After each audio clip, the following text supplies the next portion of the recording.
어느 한 부자 노인은 아내의 집요한 설득으로 교회를 나가게 되었습니다. 그런데 가자마자 목사님의 설교가 얼마나 은혜로웠던지 큰 은혜를 받고 믿음이 생겼습니다. 그래서 예배가 끝나고 노인은 목사님을 찾아갔습니다. 목사 양반, 그 빌어먹을 설교 졸라 좋았소. 그러자 목사님이 대답했습니다. 감사합니다. 그러나 성스러운 예배당에서 저속한 말씀은 삼가주셨으면 합니다. 미안하오. 근데 난 버릇이 되나서 여하튼 그놈의 설교를 듣고 내가 뿅 갔단 말이요. 하지만 교회에선 말씀을 가려서 해주셔야 됩니다. 그러자 노인은 손에 쥔 봉투를 내밀면서 말했습니다. 이런 제길, 이게 헌금 5천만 원인데 이렇게 나오면 그냥 가져가야 되겠구만. 그러자 목사님이 대뜸 대답했습니다. 이런 빌어먹을 형씨, 졸라 쪼잔하군. 꺼낸 걸 뭘 도로 가져가. 빨리 헌금함에 집어넣어. 그래. 돈 앞에는 다 사죽을 못 쓰는 것 같습니다. 말 삼가라고 했던 목사님도 5천만 원 헌금 내려다 가져간다니까 눈이 번쩍 떠가지고 그냥 쪼잘하게 그러지 말고 빨리 내고 가라고 별 수 없이 막말했대요. 여러분, 세상 살면서 이 관계라고 하는 건 매우 중요합니다.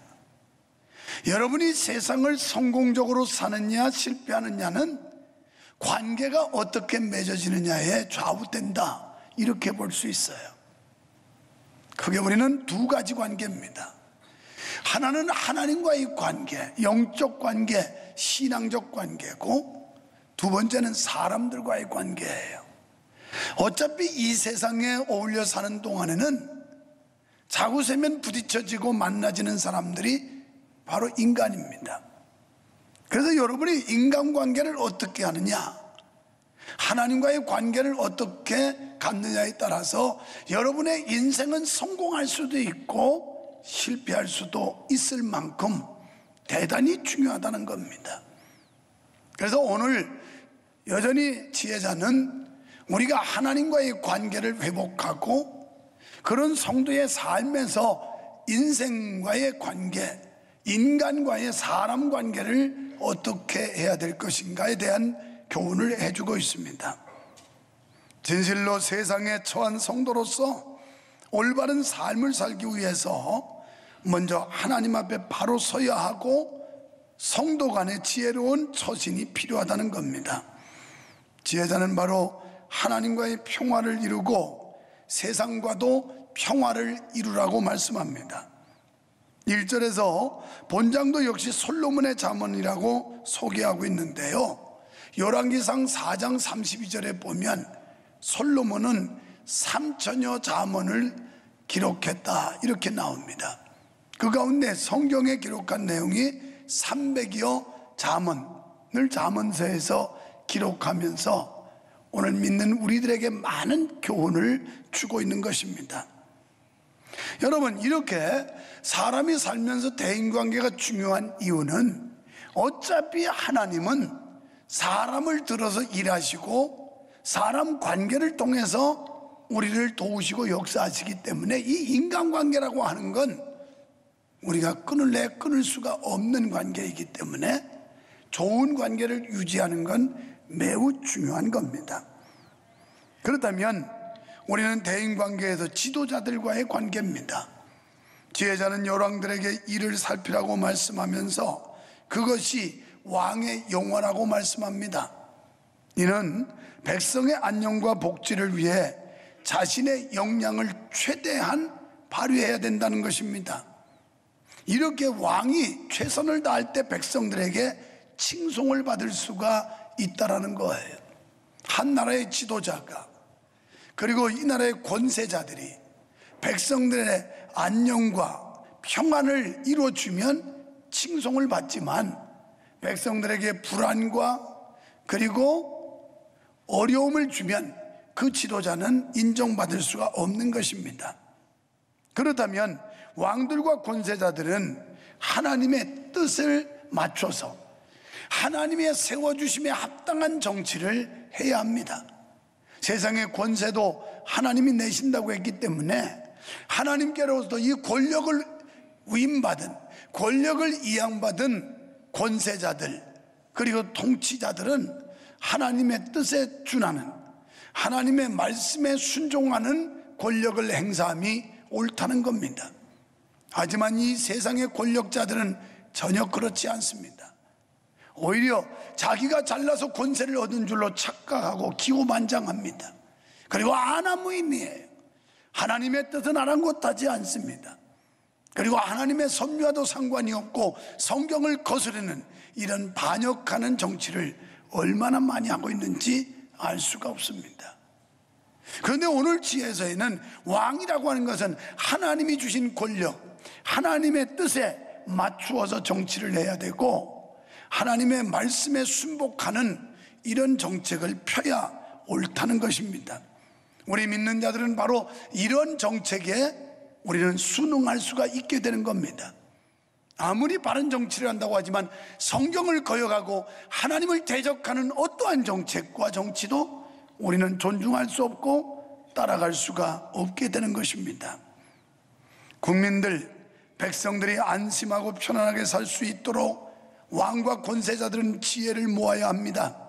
그러니까 백성의 안녕과 복지를 위해 최선을 다하여 심사숙고하는 것을 가리키는 겁니다.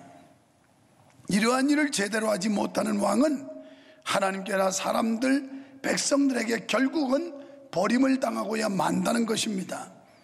하나님은 자기 백성을 돌보는 일에 왕을 세워서 돌보게 하십니다. 그래서 백성은 하나님을 대신한 권세자들로서 모든 백성들을 안심하고 평화로울 수 있고 그리고 삶이 안정될 수 있는 삶으로 책임져 줄 의무가 있다는 겁니다. 그러므로 왕은 순간순간 하나님께 지혜를 구하며 백성의 권익을 보호하고 안전을 지켜주는 일을 해야만 합니다. 그러면서 지혜자는 계속해서 백성들에게 왕 앞에서 의와 겸손을 지키라고 말씀합니다. 예로부터 왕 앞에서 모반을 도모한 자들 그리고 간신배들이 나라를 위태롭게 한 경우가 많습니다. 때문에 옳지 않은 신하 간신배들을 제거해야 한다고 4절에서 말씀하고 있는 겁니다. 여러분, 가장 온유하고 덕을 베풀기로 유명했던 순임금도 결국은 관직을 남용한 자를 징계하지 않았습니까? 권력자들, 관직에 있는 사람들은 그 관직을 남용한다면 처벌함이 마땅한 거예요. 마땅히 다스림을 받아야 됩니다. 그런데 안타깝게도 요즘 세상 보면 그렇지 않습니다. 잘못했으면 떳떳하고 깨끗하게 잘못을 속죄하고 사죄를 해야 옳은데 끝까지 변명으로 일관하고 있고 그리고 제 식구 감싸기에 전전긍긍하는 현실을 보면서 이런 자들이 과연 이런 지혜의 말씀을 알고 있을까? 여러분, 관직을 통해서 자기의 욕심을 채우고 그리고 자신의 욕망을 충족하기 위해 남용한 자는 마땅히 심판해야 되고 마땅히 처벌하는 게 오늘 성경의 가르침입니다. 은이나 금을 캐내어 그 찢기를 제하면 제할수록 더욱 순수한 은금을 얻을 수 있듯이 왕이 하나님께 받은 사명을 감당하려면 왕의 주변에서 악한 자, 즉 간신배들을 제거해야 된다는 겁니다. 아무리 왕이 훌륭한 정치를 펴고 싶어도 간신배들을 제거하지 못하면, 간신배들의 농락에 놀아나면, 그들의 농간에 놀아나는 왕은 그는 충성된 그리고 리더십을 발휘해서 하나님 앞에 백성들에게 칭송받는 그런 왕이 될 수는 없는 것입니다. 때로는 왕이 공의를 행하기를 기뻐하지 않는다 하더라도 충성된 신하는 왕의 주변에 악한 자를 제거하는 일에 힘써서 그 왕위를 견고하게 해줘야 될 의무가 있다는 것입니다. 두 번째는 언어 생활의 지혜입니다. 여러분이 비즈니스를 해도 그렇고 여러분이 직장 생활을 해도 그렇고 이 언어의 지혜가 있어야 그 분야에서 그 사람은 성공할 수가 있는 것입니다. 우리 성도들은 할 말과 하지 말아야 할 말을 가려서 해야 돼요. 그저 열린 입이라고 아무렇게나 짓거리면 안 돼요. 이건 해야 할 말도 있고 하지 말아야 할 말도 있어요. 옳은 말이 있고 그런 말이 있어요. 그런데 이 시대 사람들은 아무렇게나 짓거립니다. 오늘 성경은 우리에게 교훈하기를 11절에서 경우에 맞는 말을 하라는 거예요. 합당한 말을 하라는 겁니다. 여기서 경우에 맞는 말이란 형편에 맞는 적합한 말을 말해요.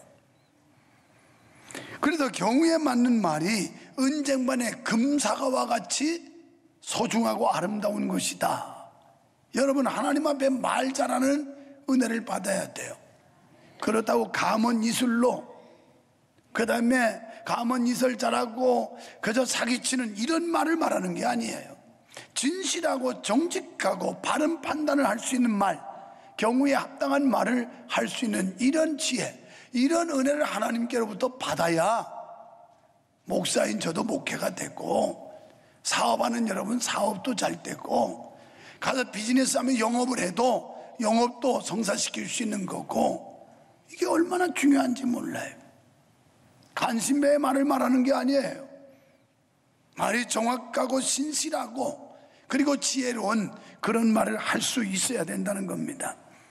말에 신의가 없는 사람은 어느 시대를 막론하고 어느 사회에서나 인정받지 못합니다. 성급하게 다투거나 남의 비밀을 누설하는 자를 신뢰하고 귀하게 쓰는 사회는 아무 데도 없습니다. 너무 성급하게 다툼을 일으키고, 그리고 남의 비밀을 자꾸 누설하는 자, 남의 집 돌아다니면서 막 말을 많이 만들어내는 사람이 있어요. 이런 사람 조심해야 돼요. 여러분, 그런 사람이 여러분한테 얘기 전해주는데 그 사람은 딴 사람한테 여러분 얘기 또 해요. 남의 자꾸 비밀을 드러내고 약점을 드러내고 그 험담을 하고, 이런 사람은 여러분과 대화할 때는 여러분 편격 같지만 돌아서면 또 적이에요. 그 사람, 그런 사람 너무 믿으면 안 돼요. 결국은 여러분이 당해요. 등 돌려놓고 뒤통수 친다니까요. 이런 짓 하지 말고 이런 사람 가려내라는 거예요. 그래서 이런 사람은 사회로부터 외면당합니다. 반면에 지혜 있는 말, 신중하고 슬기로운 말을 하는 자는 사람과 사람 사이를 보다 신뢰하고 서로 귀하게 여기도록 해주는 사람이에요. 제자는 본장에서 이 같은 일에 대해서 지혜로운 언어 생활이라는 주제로 교훈해주고 있는데요, 일단 지혜로운 자는 성급하게 다투지 않는다는 거예요. 이 다툼이 일어나서는 안 됩니다.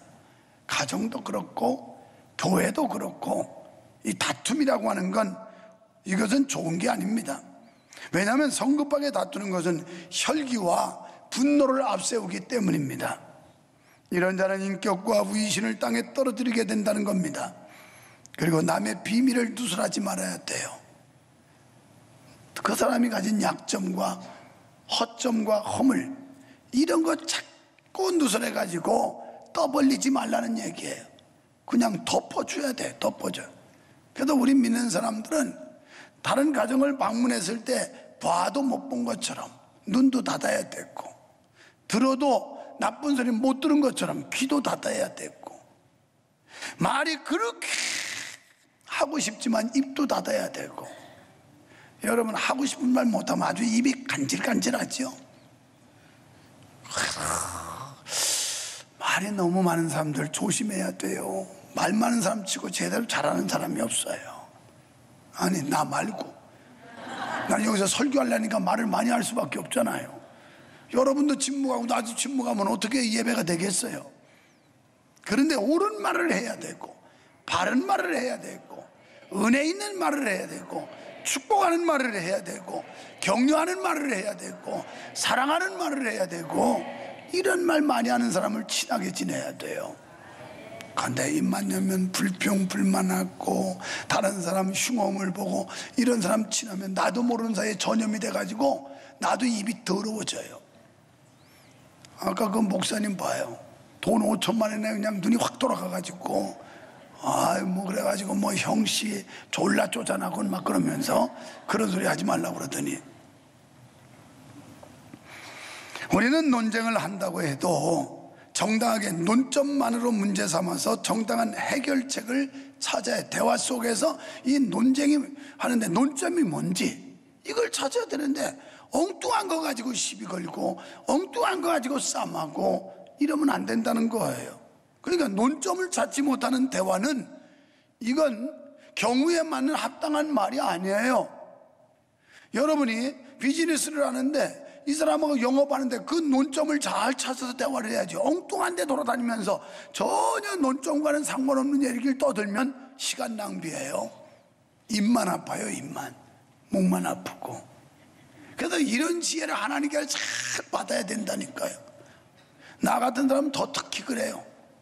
말을 많이 해야 되는 사람으로서 하나님께 이런 은사, 이 은혜를 많이 받아야 돼요. 그래야 목회도 잘 되고, 아니 여러분 직장도 잘 되고 사업도 잘 되고 다 잘 돼요. 잘 돼요.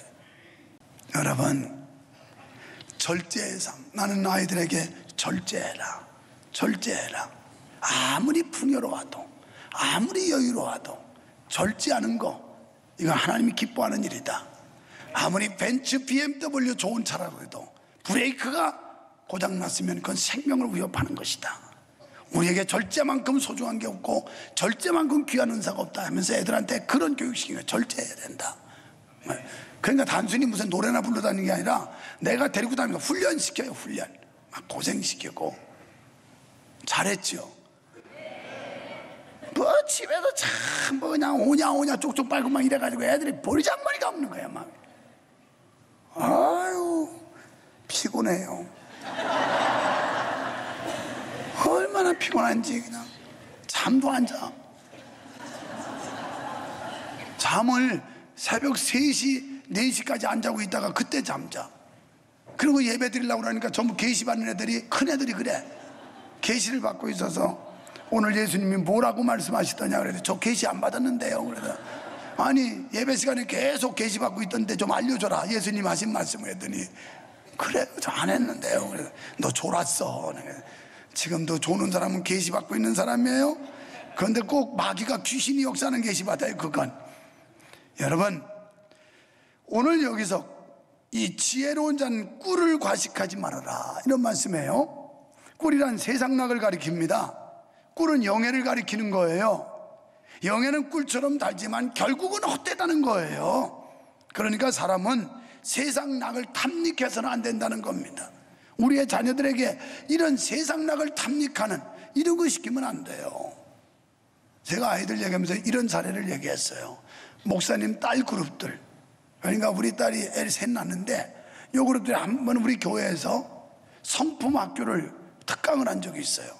그때 듣고 의식 있는 이 젊은 엄마들이요, 그때부터 TV 다 껐고, 그때부터 휴대폰에 애들 왜 그 입막음이 그거잖아요. 식당 가서 시끄럽게 하면 그거 털어놓고 전부 그거 보고 있어. 그냥 애만 조용하면 되는 거야. 뭐 잘 되든지 못 되든지. 지금 그 엄마들, 젊은 엄마들이 그거 다 끊었어요. 휴대폰에다 뭐 오락 보여주는 거, 이런 거 안 해요. 이게 의식 있는 부모들이 대번 알아차려요. 지금 스마트폰 중독, 이건 뭐 강아지도 하나씩 달고 다니는 게 스마트폰이니까. 아니 삼성, LG 물론 이거 팔아야 또 먹고 살으니까 뭐 강아지도 달아주세요. 그런데 사람은 너무 많이 달았어요. 이게 그냥 어린애들까지도 참 틈만 나면 이거 들고 있어요. 이거 별로 좋은 게 아니에요. 시력, 뇌 여러 가지 면에서 피해가 큰 겁니다. 그냥 소통만 하면 되는데 그렇지 않잖아요. 이런 거 절제시켜야 돼. 부모들이 옛날 어른들이 자식을 속으로 귀엽게 하고 겉으로는 엄하게 해라. 이게 자녀 교육에 우리 선조들, 조상들이 가르쳤던 거예요. 요새는 그냥 애들을 뭐 하나 나가지고 이건 귀여워가지고 어쩔 줄을 몰라. 한 서너씩 나봐. 그냥 뭐 별로 귀여운 것도 없고 그냥 귀한 것도 없고 다 많으니까 괜찮아져요. 그냥 막 굴리게 되는 거예요. 막 굴리게. 근데 하나만 나누니까 교회에서 조금만 야단치면 교회가 뭐 인권을 무슨 무시했다고. 인권 찾으려면 가시오. 그럼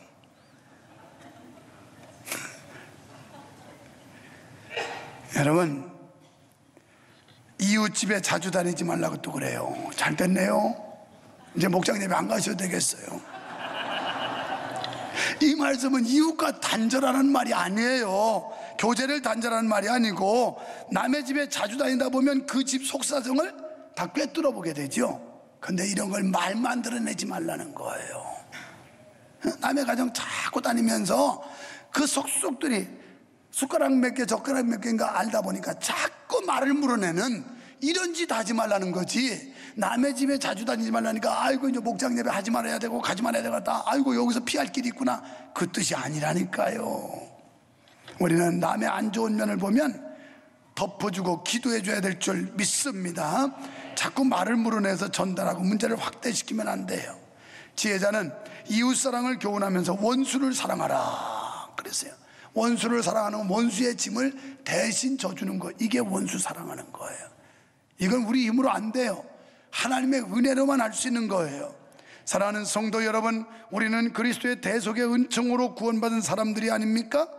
그러므로 이웃사랑은 바로 그리스도 대속의 은혜에 기초한 희생과 헌신의 사랑이어야 한다는 거예요. 얼마나 우리가 연합하는 거 하나님이 좋아하시는지 시편 133편에 보면 형제의 연합함이 어찌 그리 아름다운고 헐몬산에서 흘러내는 이슬과 같도다, 이렇게 표현하고 있어요. 하나님, 우리가 하나 되는 거, 그리스도 안에서 연합하는 거, 주의 사랑으로 헌신하고 배려하고 소중히 여겨주는 이런 아름다운 모임, 아름다운 관계, 하나님이 기뻐하시는 관계인 줄 믿습니다. 사랑하는 여러분, 우리가 대인관계가 얼마나 중요한지를 알아야 됩니다.